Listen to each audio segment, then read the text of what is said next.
Alright, hello there. Today we are trying something a little bit different. We are looking at Fujifilm Instax SQ10. So this camera is brand new from Fujifilm, and it's a step up from the previous Instax versions. Basically, what you've got here is an Instax camera that also has a digital image sensor inside. And that allows you not only to take pictures and sort through them, save them to a memory card, and then sort through them and pick the ones that you really want to print out. It also allows you to use this as a printer, so you can take pictures that you've taken with other cameras, put it on this card, and then print it out. So there's quite a few features on here that I want to check out with you, and let's check it out right now. Now, first of all, it's really easy to turn on and off. You just simply twist this little dial. And you've got two shutter buttons here on the front. You've got one here and one here. Now you can change the function of these, so you can have one set up as a shutter button and the other one set up to either do nothing, or you can have it set up to change the shooting mode. So there's a few different shooting modes. One is standard shooting, then you have bulb mode, so when you hold down the shutter you can have a long exposure. Or you can also do double exposure, which will give you an overlay of two different images on the same final image. So that's pretty cool. And then of course you've got a built-in flash, and you can set that for auto mode. You can of course have it manual, and there's a couple other modes as well. On the back you have a nice 3-inch LCD screen, so just like any other standard digital camera. And then you've got a menu. It basically looks like an old iPod selector, and it's pretty easy to use. And before we get to that, let's just talk about a couple of the things on the body here. On the side, you've got an auto and manual mode switch, and that basically changes. If you have it on auto, the second you press the shutter down, it'll start printing. So you have to make sure that you get the picture right. If you set it to manual, then you can pick images from your memory card and pick the ones that you really want. You can also apply filters to them, and it's a lot more versatile that way. So only have it on auto mode if you're really confident about your picture taking abilities, and I'm not. Right here you've got your battery chamber. Instead of using AA batteries or some kind of hard to find battery cell that was present in some of the other Instax cameras, this one you've just got a regular Fujifilm lithium-ion battery, and you just charge the camera up by plugging it into a USB port over here on this side. So you've got the port right there. This also allows you to update the firmware, and then you have a micro SD card slot. So that accepts any micro SD card, and of course you can save all of your images to that. Alright, so why don't we give this a try. Now I already loaded some film into here. It's really easy. You just take it out of this box, and it's just a cartridge, and you just load the cartridge in here. Now I don't want to take it out because it'll expose the cartridge to light and it'll ruin the rest of the exposures I already have in here. So let's just leave it alone. But there is some film in here, and I'm going to give it a try. I'm going to take a selfie.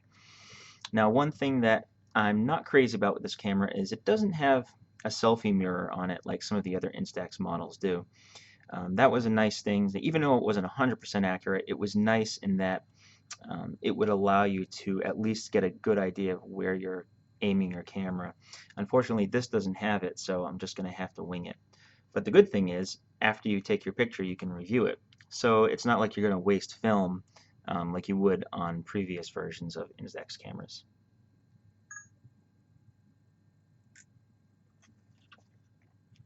Alright, so I've taken better pictures, but that's good enough for demonstration purposes. Now, I can save it to the memory card and just leave it alone, or I can apply filters to it.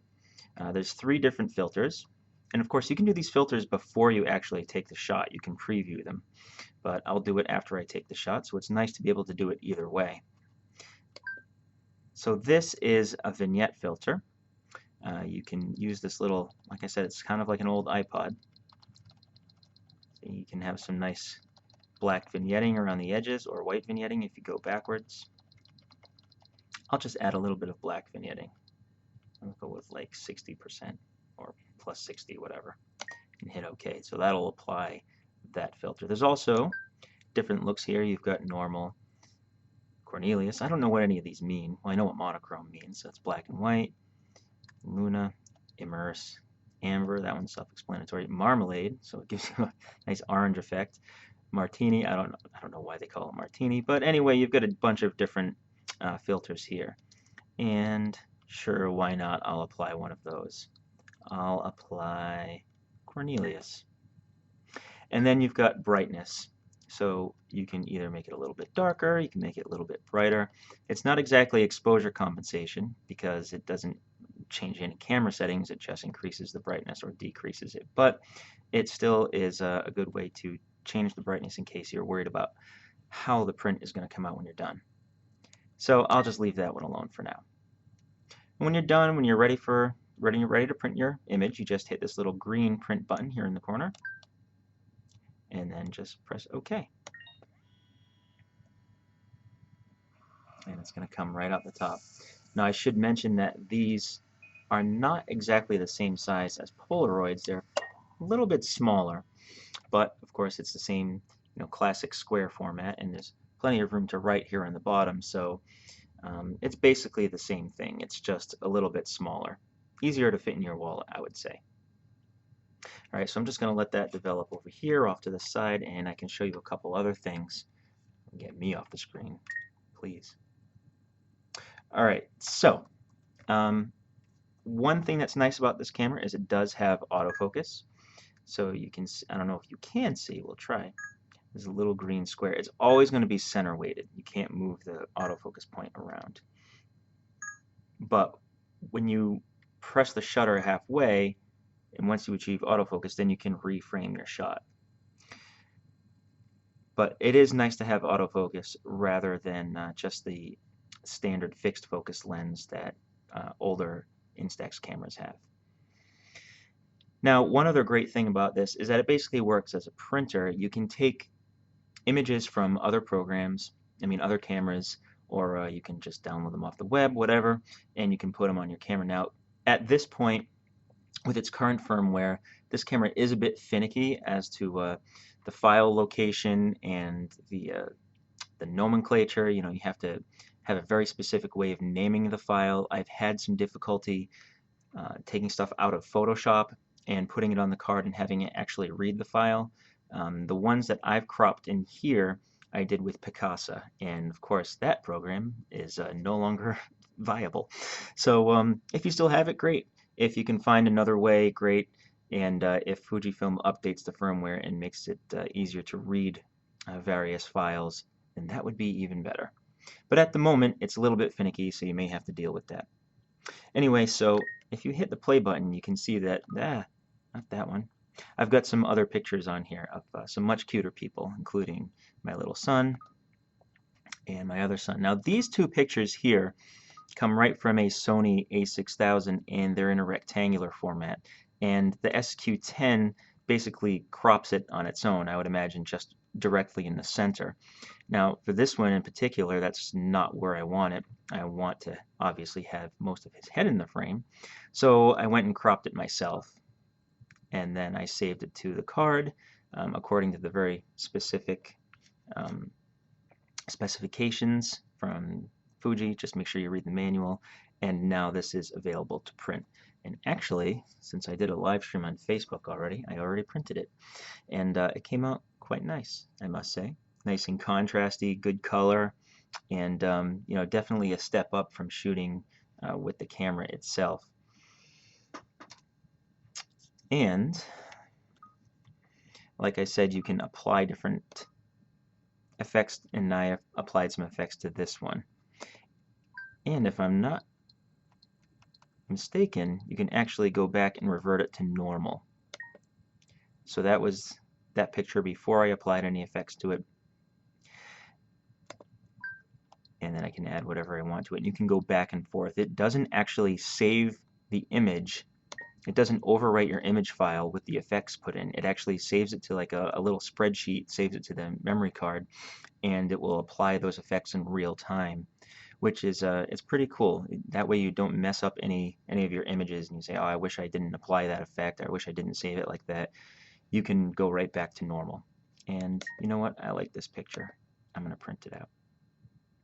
Yes.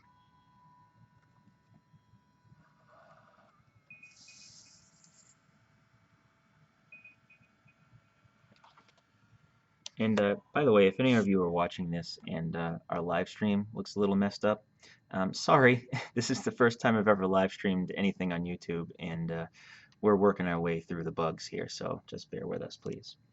That one will take a few minutes to develop. You can see the selfie I took is already developed. It's got the vignette around it, and you know, it came out nice considering the subject. And this one already, you can see, is already starting to develop.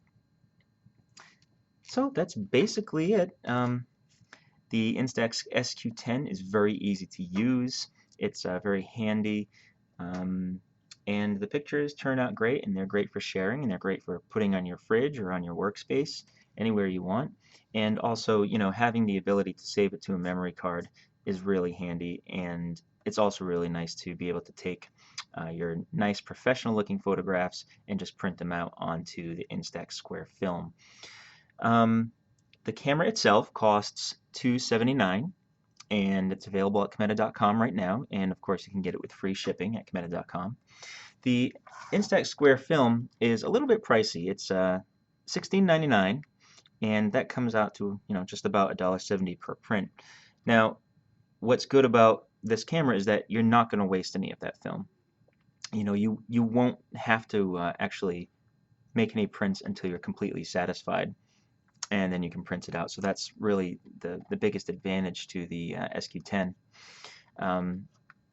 So, you know, it's really easy to use. Let's see, what else? Is there anything else to talk about? As far as resolution goes, you get 1920 by 1920.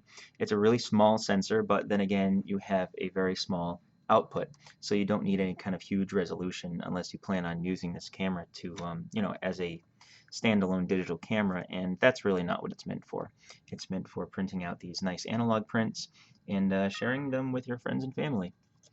So there it is, Instax SQ10. Pick up yours at Cameta.com, and of course, again, with free shipping. So thank you very much for watching, and if you like our videos, then please feel free to subscribe and add some comments as well. Thank you so much.